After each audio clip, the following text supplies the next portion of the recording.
Welcome to part 4, in our new game development series, focused on the 3D Flax game engine. In this video, and following some requests from our growing community, we are going to try to make a first-person shooter game. And, since we are dealing with a new engine pioneering some new concepts, we thought it could be a good idea to try to replicate one that was also a pioneer almost 30 years ago, Wolfenstein 3D. So, in the next episodes, we will try to build a working version of Wolfenstein 3D with Flax Engine. For those who don't know the title, let's start with a brief overview of the game and its gameplay. The software was a major hit at the beginning of the 90s and gave birth to the first-person shooter genre.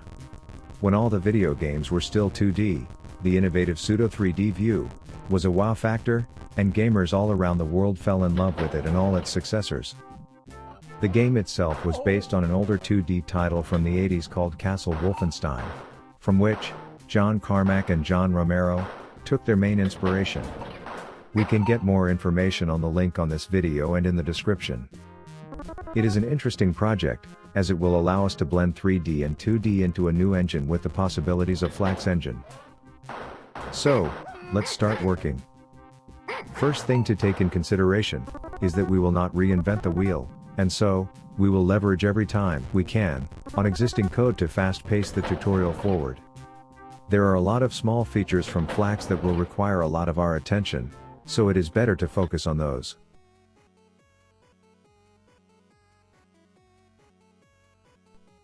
Let's create our project based on the existing template.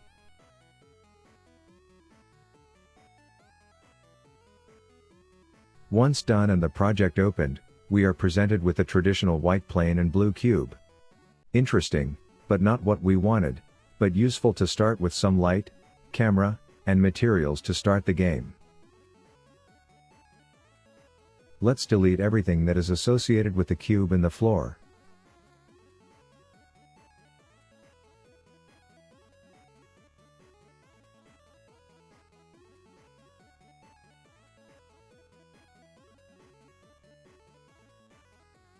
Once done, from the basic models in the toolbox menu, drag a cube into the scene view.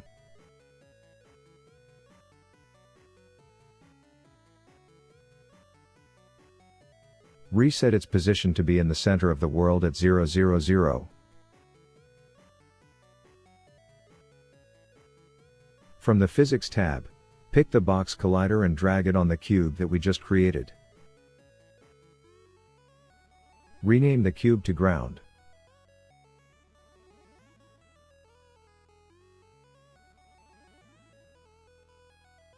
With the ground selected, in the inspector, scale it up to be 400 in X and 400 in Z. If you want, you can size down the Y down or keep it as it is, it doesn't have an impact on the game. The material that is used for the cube, when scaled, stretches too much the texture, so, let's replace it. In the Content folder, select the Materials folder. Take the solid color material and drag it into the Materials slot in the ground properties associated with the model. We can see that our ground takes a white color.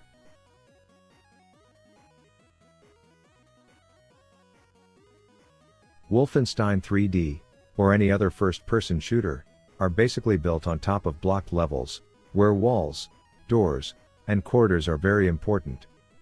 So let's start by creating a basic wall model that will allow us to build a basic level afterward. So again, from the basic models in the toolbox, drag a cube into the scene view.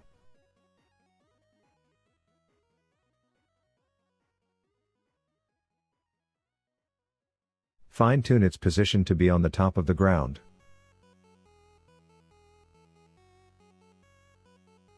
From the Physics tab in the toolbox, drag a new box collider on top of the cube.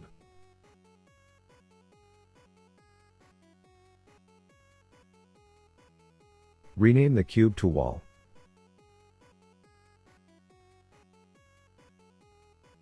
If you have watched the images of Wolfenstein at the beginning of this video, then you have noted that walls in the game have different textures, like stone, bricks, wood, and many others, that are used to set the environment and mood of the game. We have found a nice set of pixel art textures and sprites that recreates the ones from the original game, We will put the link in the description to be easily found and downloaded. Now, let's import one of the textures into Flax to use it on our wall. We will be choosing the FF Greystone 3.bmp.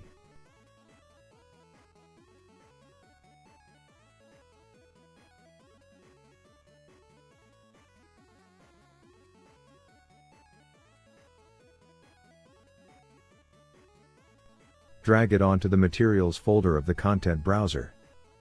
It will trigger the import function. From the dialog box, set max size to be 512 and uncheck the generate MIP maps. You can leave the other options as they are.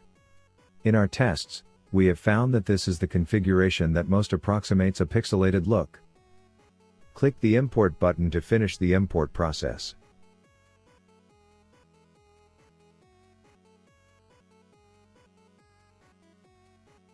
Now, let's create a material to be used on the wall with the new stone texture. Right-click on the content browser and choose New and then New Material. Rename the new material to Wall. With the wall selected in the hierarchy, drag the wall material into the material slot on the inspector. The wall will turn black as we have not yet configured our material. Double-click on the material to open the visual editor. Drag the wall texture into the material editor and connect the color output of the texture node to the color entry in the material node.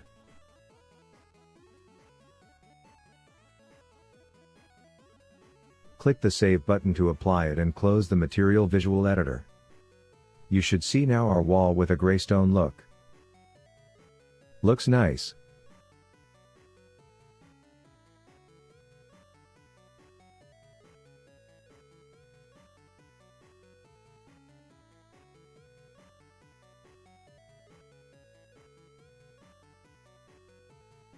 Let's duplicate it a couple of times, by pressing Ctrl D or by right-clicking on it and select the duplicate option from the menu. Let's move the new wall block to the right and align it on the edges of the previous block. To help you, you can click on the snap-on icon in the top right corner of the scene view. If wanted, you can also change the size of the snapping.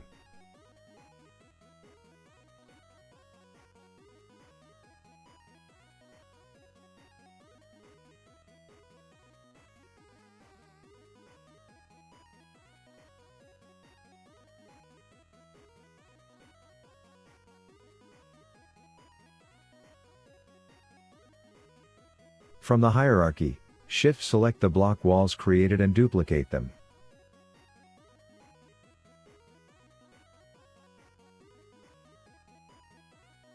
Move them to the left now.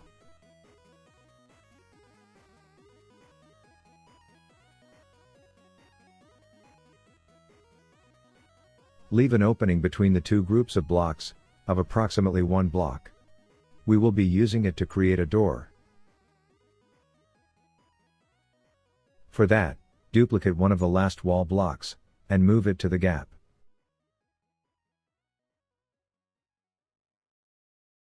Scale it down in the Z-axis to 0.2.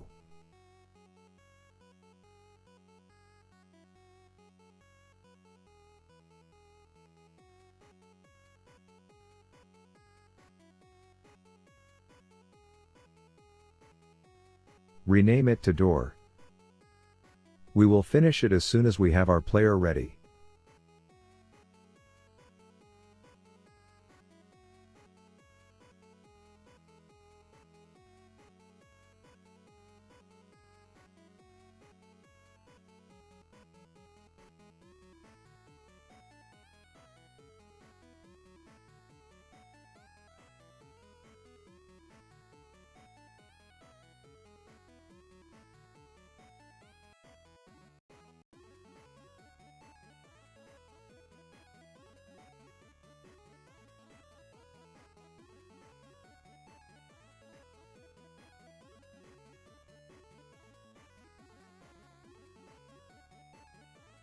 For that, let's drag onto the scene view a new character controller from the Physics tab of the toolbox.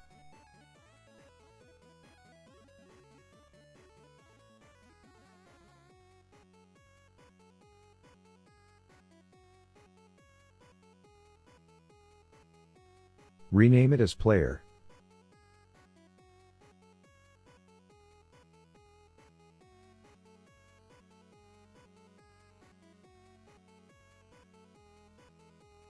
Let's make some adjustments to the parameters.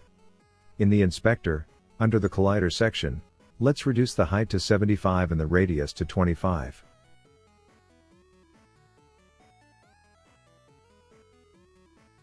Since we are dealing with a first-person shooter, let's make the camera a child of the player. So, drag it under the player actor. Reset in the inspector the position and rotation of the camera to 000.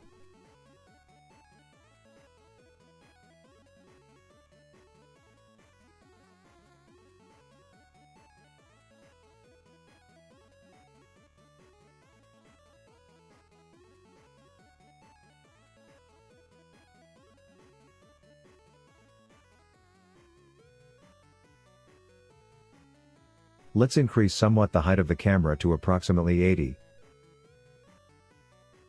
Let's fine-tune the position of the player.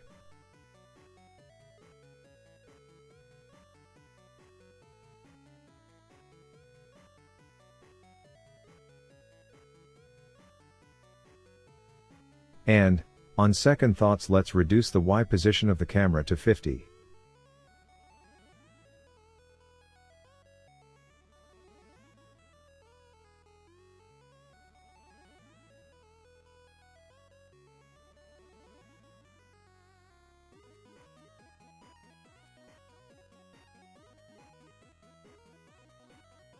Let's delete the free camera script by clicking on the cross icon near the name of the script on the inspector, as we will be managing everything from the player script. Once done, it is time to create the script to control the player. We will not develop it from scratch, we are going to leverage on the player script from the first-person shooter demo, and make some adjustments to the script to have it serving our purposes. If you have not downloaded the package, we will put a link to a copy of the code. Go to the game source folder. And from there into game. Right-click on the content browser and select the new C# script and name it Player FPS.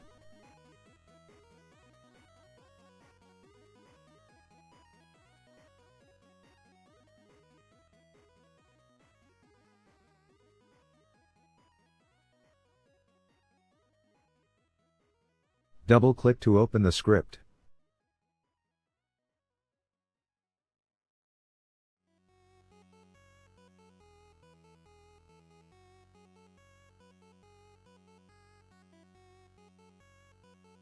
From the source code of the player script, select everything under the class definition and paste it into our new Player FPS script.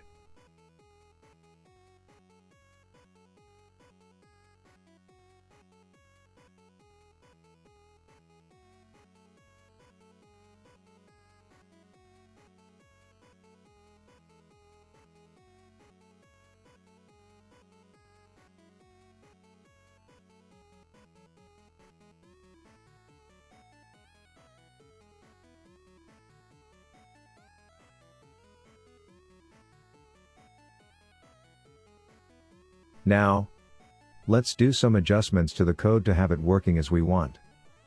The first thing is to remove the declaration of the sphere model and all references to it in the script. We will not be spawning balls.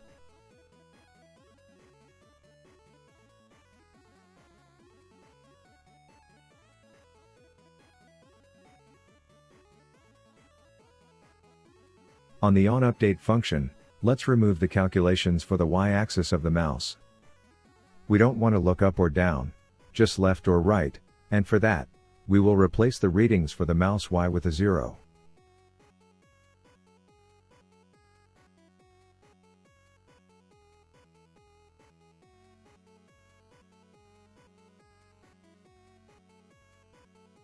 Also in the onUpdate, under the instruction where we are checking that the fire button has been pressed, remove everything between the brackets below, and remove the sphere model reference in the condition from the if.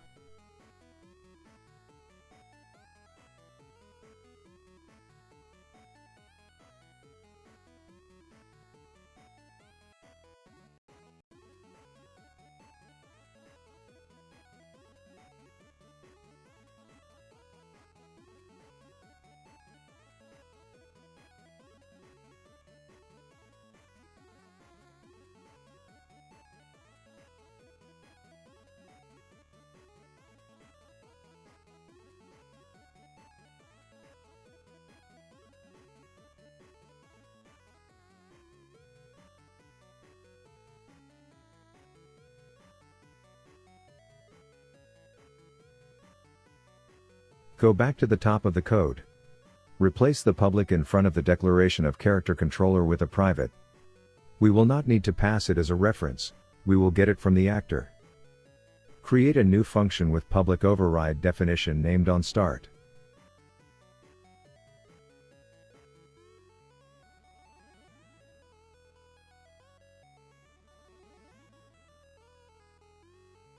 Inside the new function type player controller equals actor as character controller.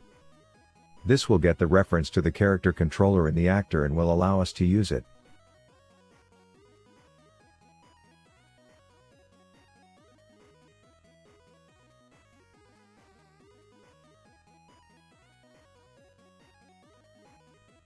Let's go back to the scene view, and let's add the new script to the player.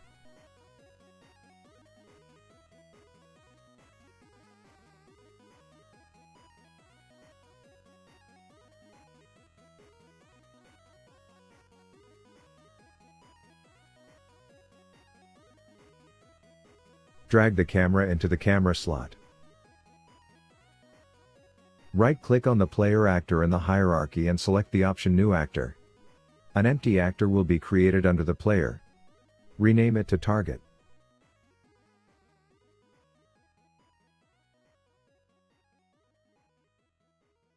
In the inspector, move it in the Z-axis by 50 units.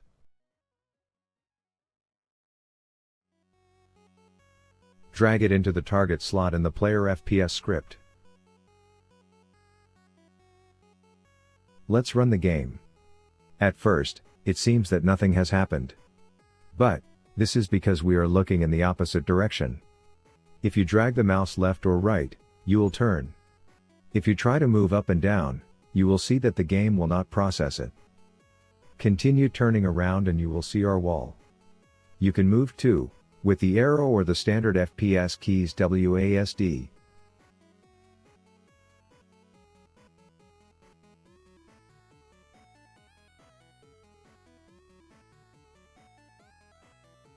Let's now finish the door. First thing is to make it like a door. In Wolfenstein 3D, the basic doors that don't require a key to be open are blue, so let's associate a blue door texture to our door. Let's create a new material and name it Blue Door. We need to texture of the door that we have downloaded.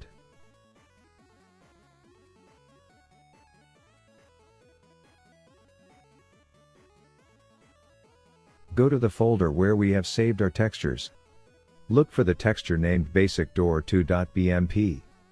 We can see that it has a rectangle format that will create us some problems that we are going to solve by tiling the texture in the material. But, for now, let's see how it would look. Drag the texture onto the content browser and into the materials folder. Choose the same import parameters as previously, 512 for max size, and uncheck the generate mipmaps. Click import. Select the door, and drag the material into the material slot in the inspector.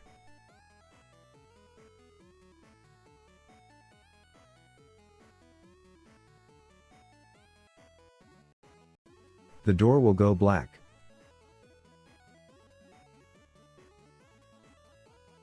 Double-click on the material to open the visual editor. Drag the blue door texture into the material editor canvas and connect the color output of the texture node to the color entry of the material. Click Save to apply the modifications. The door will change to the new texture, and in this case the two doors. To solve it, let's try to implement a tiling feature on our material.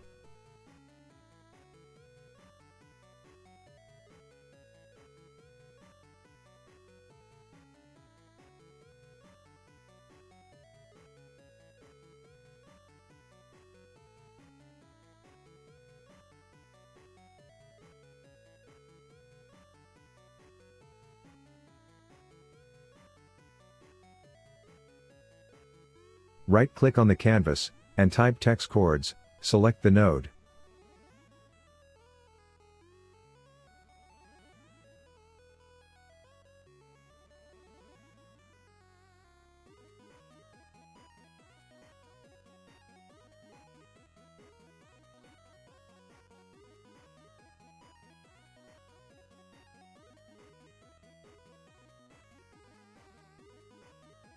Let's add a float parameter and name it tiling.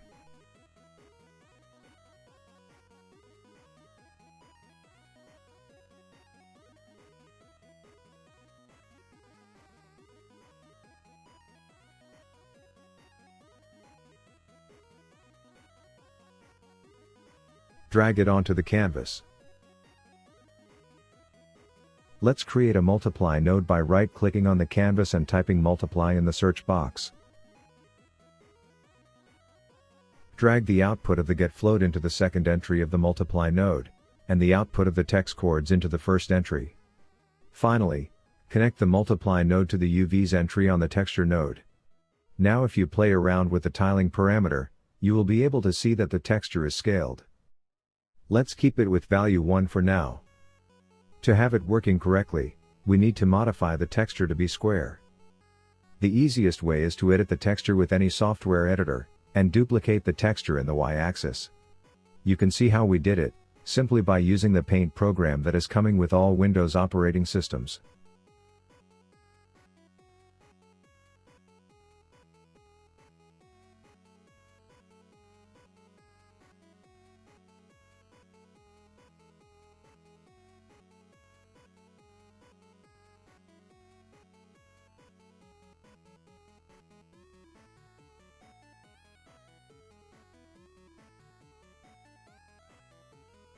Drag again the texture to the content browser and re-import it.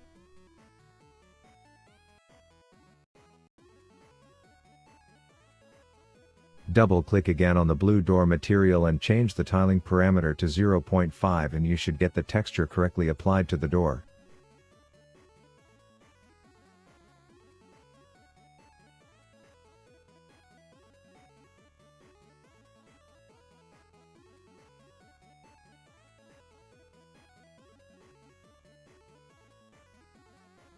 Let's now animate the door to open it.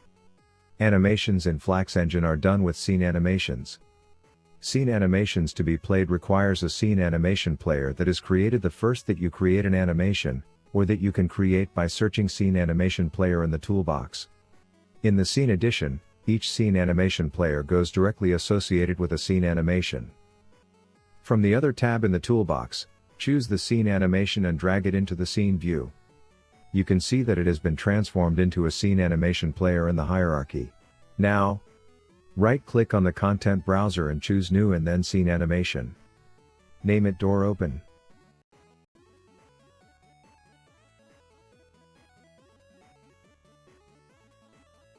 Double-click to open it. Nothing is there, as we have not added any actor in our scene to be animated.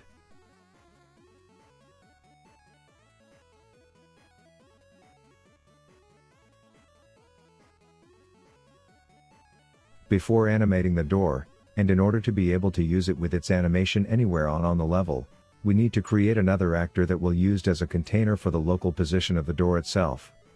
So, let's create a new actor and name it Door Object.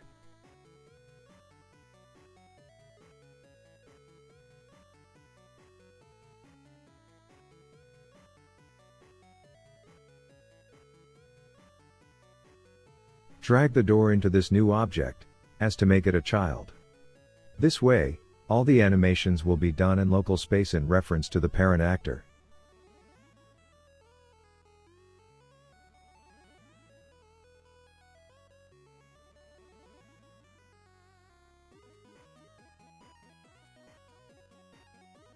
Reset the coordinates of the door, and reposition the door object root actor at the right place, between the two walls.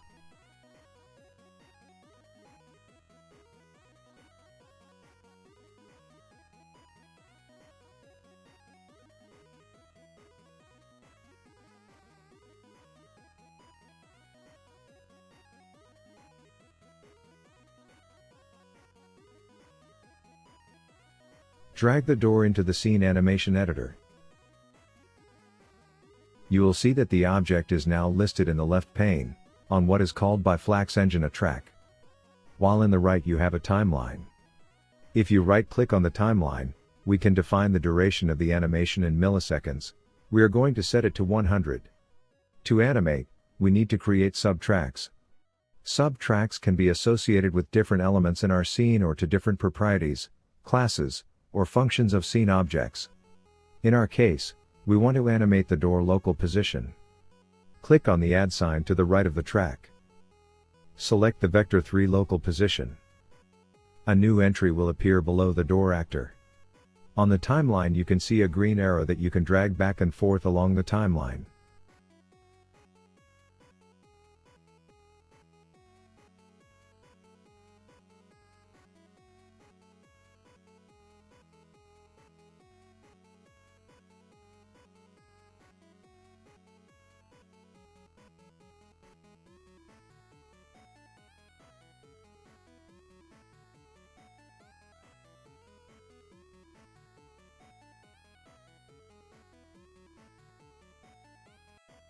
Move it to the 0.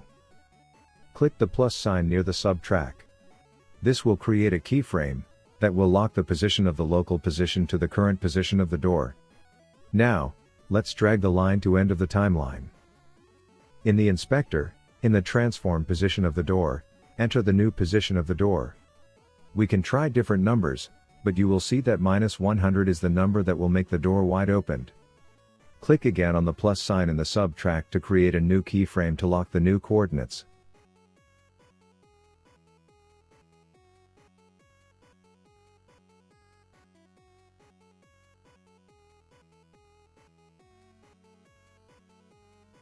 Click the Save button. Scene animations cannot be previewed directly without having the game running. So, to be able to check on the animation, you must run the game and then have in the player field, selected the scene animation player created. But, to be able to see it there, we have to actually make the association first. So close the animation editor.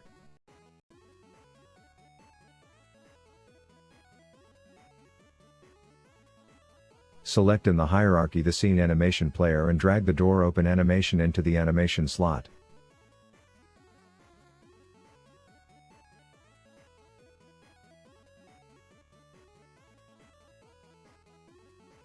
Now, if we open again the scene animation, you can see that in the player field we are able to select it. At the bottom of the animation editor, a control bar will open with the buttons to play, pause, rewind, fast forward. The play and pause button are disabled and will only be active if we run the game. So, let's do it. As soon as you run the game, you can see that the control buttons become active. Since we are capturing the cursor when running the game, it is somewhat difficult to actually click on it. Let's split the screen between the scene and the game views.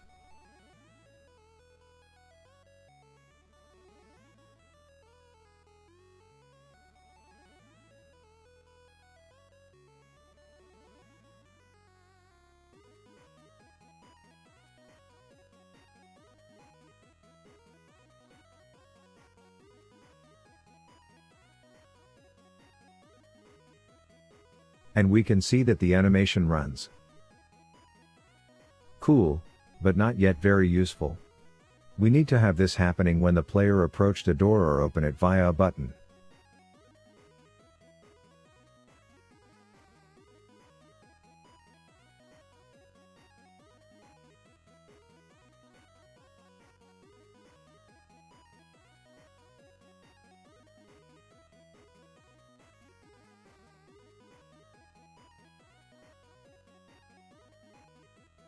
Let's go again into the folder for the scripts.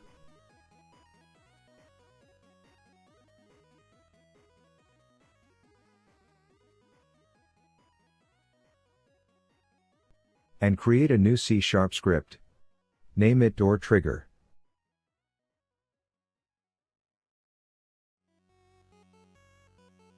Double-click to open it. So, when the player is within the trigger area, we want to automatically open the door. For that we will need to run the animation from a scene animation player. So we need to receive those two references. Let's define two public variables, a scene animation that we will name animation1 for now, and a scene animation player that we will name anim.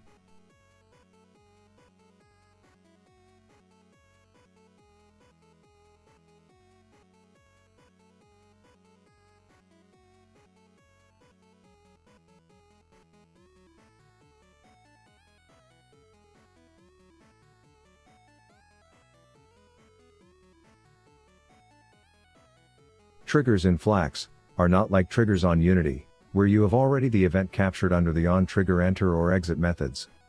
Here, you need to actually subscribe to the event with a delegate function. So, in the onStart function, let's subscribe to the trigger enter by getting the reference to the collider. So, type actor as collider trigger enter plus equals on trigger enter.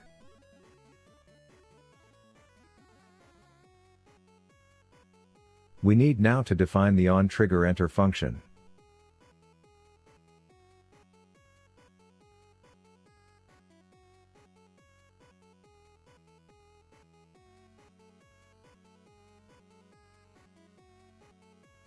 Be careful with the parameters for the new function. In the manuals you will see the reference to a parameter type collider, but in reality you have to use the type physics collider actor.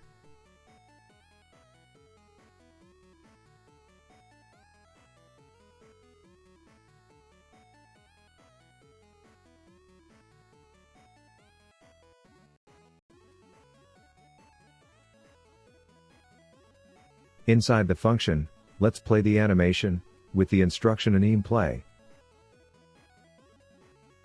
But, what animation is to be ran?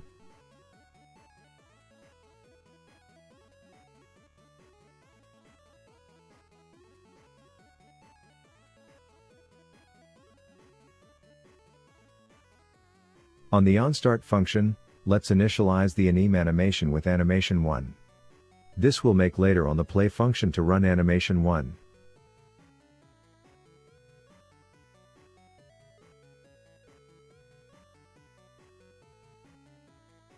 To be sure that the trigger is being correctly activated, let's put a debug log message on the onTriggerEnter function.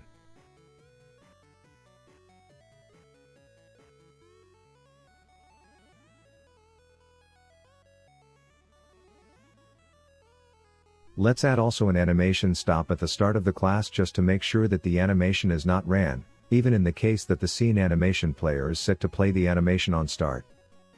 Let's go back to Flax. Again, there is a difference between Flax and Unity and other engines. In Unity a trigger signal is received by all the objects that interact, so we could have our door trigger in the player or on the trigger. In Flax, only the object that has the trigger will actually generate it. So this means that we need to add the door trigger to the actual trigger that will be detecting the player. So, from the Physics tab in the toolbox, drag a box collider into the door object. Name it door trigger.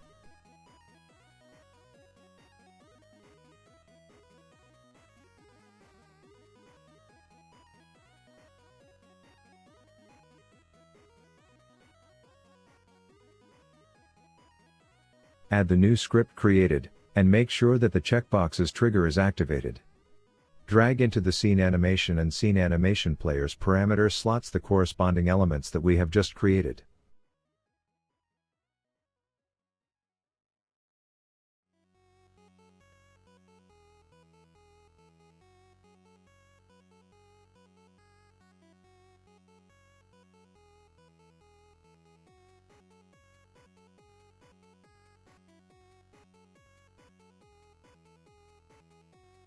Let's run the game.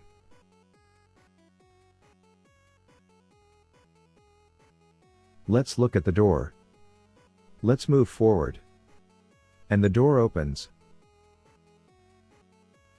Let's explore this world, which is somewhat empty. But, we will certainly fill it over the next episodes.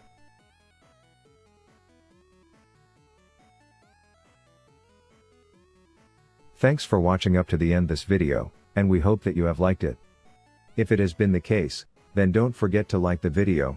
It is a good way to support our work and to make more people to find us. In the next episode, we will add guns, and their animations to our player, that we will be creating using Flax UI tools. We will also create a more complex world, as to be able to start feeling the oppression of being lost inside mazes potentially filled with dangerous enemies. We have to say, that we are very happy for the growth the channel and community over the last weeks, and we would like to thank you all very much, as it would have been impossible without your support. Don't forget to subscribe and to click on the notification button, to be alerted for new weekly videos. If you have any request on where you want the tutorial to go, any questions, problems, or comments, don't hesitate in putting a comment and we will answer as fast as we could. See you in the next video, game developers.